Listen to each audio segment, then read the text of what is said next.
लीमू तलाशे गुमशुदा। जी हाँ, लीमू की तलाश जो है वो इस वक्त हर शहरी कर रहा है मुल्तान में, क्योंकि लीमू जो है वो नापैद हो गया है। लीमू इस वक्त मंडियों में 1000 से 1100 रुपये किलो के हिसाब से मार्केट में आ रहा है और मार्केट में 12 से 1400 रुपये किलो तक फ़रोख्त हो रहा है, जिसके बायस मुतअद्दिद जो दुकानदार हैं, सब्ज़ी फरोश हैं, उन्होंने लीमू रखना बंद कर दिया है और लीमू जो है वो फ़रोख्त नहीं कर रहे, क्योंकि उनका कहना है कि लीमू पड़े पड़े ख़राब हो जाता है लेकिन कोई गाहक ख़रीदने नहीं आता, क्योंकि इतना ज़्यादा महंगा है और महंगाई की वजह से जो शहरी हैं उनकी क़ुव्वत ख़रीद से बाहर हो गया लीमू। इस वक्त लीमू नापैद होने की बड़ी वजह यही है कि गर्मियों का सीज़न है और लोग लीमू पानी का इस्तेमाल ज़्यादा कर देते हैं, जिसकी वजह से जो लीमू है उसकी मांग में इजाफा हुआ है और रेट जो हैं वो आसमान से बातें करने लगे हैं। छोटा दुकानदार भी परेशान है, कहता है कि जनाब मंडी से जब महंगा मिलेगा तो महंगा ही फ़रोख्त करेंगे,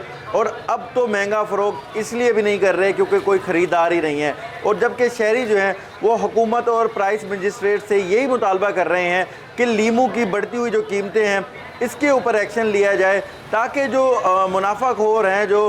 माफिया हैं, उनके खिलाफ़ कार्रवाई करके जो गर्मियों में शहरियों को लीमू पानी की तलब होती है उसको पूरा करने के लिए वो सस्ते दामों लीमू ख़रीद सकें।